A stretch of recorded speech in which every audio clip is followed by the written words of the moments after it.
Dwayne Wade 0 for 5 in the first half. Couldn't tell if his health wasn't right. He didn't look right in that first half. He's hit a field goal in this third quarter, but struggled. Missed a 3 after missing a 2 and turning down a 3-point opportunity. And then a possession or so later, watch this after the 3. George gets the run out. Wade gets back late. Erik Spoelstra unhappy with all of that, obviously. And then this was the confrontation verbally in that final timeout. And we showed you a little bit of it. You see Dwayne circles back, and this was one timeout ago, full timeout for the Heat. And the veterans had to get in there. And you mentioned heated words. There's frustration on that Miami sideline. Here down 14 because that shot before the break was a 3-pointer, so they added a point to the Pacers. Right, there's no doubt about it, Mike. This quarter, they're 3 for 11 from the field, and they have 4 turnovers. So you're dealing with 15 possessions. They can't make a field goal, and they're definitely not defending at the other end. Anthony coming to the basket, and Hibbert comes up with a block, but he also got Anthony on the head, and he'll be called for the foul. Now, he told you that we have 2 excellent shot blocking teams here. Hibbert gets the block, but you can see the body. He catches the arm, and then he also catches him with his body. Now, Hibbert already has 3 blocks in this game, and they, as a team, already have 6. That's the 3rd foul on Hibbert. Joel Anthony coming to the line. Heather, you watched what was going on from your spot during that Miami timeout most recently. Exactly, and it was an entirely different dynamic during that last timeout. Dwayne Wade and Erik Spoelstra stayed away from each other. No interaction, no eye contact since that verbal conflict. Teammates, however, continued to talk to D-Wade, kind of try to pump him up. Guys, I was there during that first timeout. I wasn't close enough to hear, but I did look at Dwayne's lips during that conflict. It looked like he was a little bit frustrated with Spoelstra getting in his face at the end of that timeout, Mike. All right, Heather, good job watching what's going on over there. The numbers back at 12. Granger working in. Mike Miller fouls him. And Hubie, can you talk about the dynamic that happens here as LeBron goes to the 4 and Danny Granger's not guarded by James? No, that's major. And as soon as they saw that, they immediately went right in and posted him up. And that is a good move because Granger, like we said, sure, he's struggling. He was struggling coming in, shooting 25%. But his catches for shot attempts way down in the first 2 games. So by posting him up, you're giving him closer looks to the rim. LeBron knocks that lob for Hibbert out of bounds from behind. Shot clock down at 8. The story here in the 3rd. Miami 3 of 11, and almost half their shots 3-pointers. Well, that's good defense, which is forcing them out behind the 3, and a lot of them are being taken with the clock down. Well, Granger was able to back tap that, keep this possession alive, and Frank Vogel, the coach, near midcourt to give George Hill the instruction for a set play. See, their spacing in this game is so much better than games 1 and 2. They've really had nice spacing, and they're forcing Miami. And then once they get down inside, they're getting good looks at the basket, or 13 offensive rebounds already. Wade steps in, comes to the basket. Miller a 3. There you go. Desperately needed by everybody, including Mike Miller, who's hit a couple of 3-pointers in this game. He only had 1 field goal in the first 2 games. Yeah, remember now, this is a guy who shot 45% during the regular season and was either 1, 2, 3, or 4 during the whole year behind the 3-point line. He's 2 of 3 shooting the 3s. The rest of the team 1 of 10. Tough shot, Granger, but he's able to get up and elevate because there's James there. No way is Wade going to be able. We know Wade is a great shot blocker on guards, okay? One of the best ever in the top 5 in the history of the league. But the big thing is Granger's too big for him. He can shoot over the top. Look at that. 4 white shirts there in the paint. The Pacers up 11, trying to take a 2-1 series lead on the number 2 seed, Miami. The prohibitive favorite now in the East. James on a takeaway, and that's a pull of the shirt by Granger. And now a confrontation here with James and Granger. Yeah, well, what's Granger doing? Come on, you pulled his shirt, you pulled him back, just walk away from it. Come on, it's an automatic foul. You do not want to get thrown out of this game. Your team is up 11. And you have 1:32 to go before this quarter's over. Just keep an eye. It's a legitimate steal. All right, so you get it.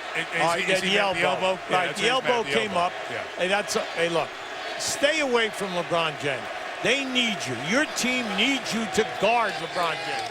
Everyone, we don't have to have standoffs with looking and staring and fighting. You say that was a cheap shot by LeBron. That's okay. But you can say that to him 5 feet away, all right? Literally they need you. Yeah. They need you out on the floor here. It's literally tugging on Superman's cape. The technical foul called on Granger, in addition to the personal foul.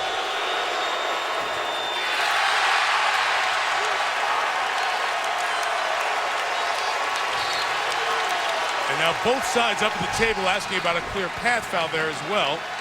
This was the possession earlier where West got that high elbow, and Frank Vogel's going to diffuse the situation here by calling a timeout to get it all straightened out.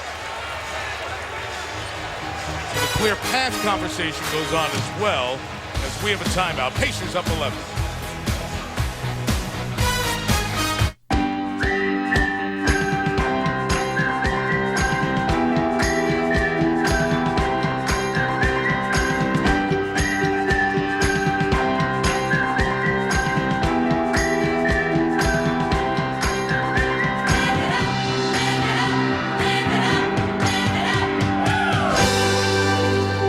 The Leap List. Get going on yours in the completely redesigned CR-V. All new from 2ndhalf. Have you tried one of these? This is so good. Man, I can't believe we haven't done this before. Oh, wow, look at that. Want a bite? Yeah, you're aging. Do the jingle. Do the jingle. Like a good neighbor, State Farm is there. Hey, guys. Do it again. Do it again. Like a good neighbor, State Farm is there. In my office. State Farm. I think we're good. State Farm agents help you get to a better state. Okay, back in Indiana, Mike Tirico, Hubie Brown, Heather Cox. Indiana leads by 11. We had a technical foul called on Indiana. LeBron James missed that free throw. Now they're checking to see if it's a clear path foul, and they had to call it a clear path before they could go look at it. And they say no clear path because LeBron doesn't have possession of the ball there. As you see, he's going for the ball, gets pulled by Granger before he has the ball and the ability to dribble it. So the fast break has to start in your backcourt, and a defender fouls any offensive player who's going to score an easy basket. And there was no definition of scoring easy because he didn't have it in his possession. And by calling the clear path, it's a way out for the officials because you can go to the replay and check it. Right. And it ends up the right call. Well, we also understand LeBron went with the cheap elbow out. We understand that Granger has a right to, get up there and let LeBron know about it. But what now is, you have to understand, you've got to be on the court. You're playing great basketball right now. LeBron is having a so-so half. You now have elevated your game. You now have 5 field goals. You're 3 for 5, and you're showing how you led this team in scoring during the season. They need you. Isn't this what we've seen for years in the NBA when the Celtics went through, and then the Pistons went through the Celtics, and the Bulls went through the Celtics? As a young team, you have to go through the steps, and here's another challenge of a step for the Pacers, playing with poise under pressure. Absolutely. James off on the 3. Rebound by Hibbert. There were no other free throws, obviously, because the Pacers were under the limit, and no clear path foul just meant Miami ball side out. Look, if LeBron is going to stay outside and continue to throw up the long jumpers, he's now 1 for 10. Granger a 3. That is long. Rebounded by Battier. Back in with Mike Miller, LeBron James, Wade on the bench, Norris Cole, and Joel Anthony. This was a great group for Miami in the first quarter. Led by LeBron. Collison off the push. Got bumped by Cole. That has to be a foul on the rookie Norris Cole. Now, you can see this right now. LeBron field goals in the first half, and then in the second half, the three-point shooting. All right, he's 1 for 3. Now you say, why would you care whether he shoots the threes? Because he's struggling. He's 1 for 10 in this series in threes. And coming into this game, he and Wade both averaged 12 foul shot attempts in games 1 and 2. Well, today, LeBron James is 1 for 3, and Wade has not been to the line. So your defense, your game plan is working perfectly, and you'll allow, hey, you want to take those jumpers? Take the jumpers. One more free throw for Collison. Tyler Hansbrough checks in. Roy Hibbert went to the bench. Terrific stretch for Hibbert to start this third quarter. Already has a playoff career best for rebounds with 15. Mike, his offensive rebounding in this game, 5, has just been terrific. Well, I waited until he made it to say the Pacers haven't missed a free throw tonight. They're 14 of 14. James out there to set the screen. Norris Cole with the ball in his hands. Big moments here. Series tied at 1, down 13, and the rookie Cole on the floor for the Heat. Granger guarding James.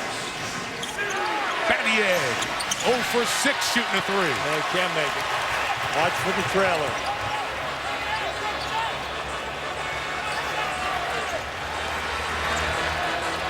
.9 the difference. Game and shot clock. Back into the third quarter. Pacers have outscored the Heat by 13 in the third. Collison fouled by Cole. That's automatic free throws with Miami over the limit. Well, I like what we're seeing here right now because the bench in the first half for Indiana had a very difficult game. They were 2 for 11. And then also Barbosa and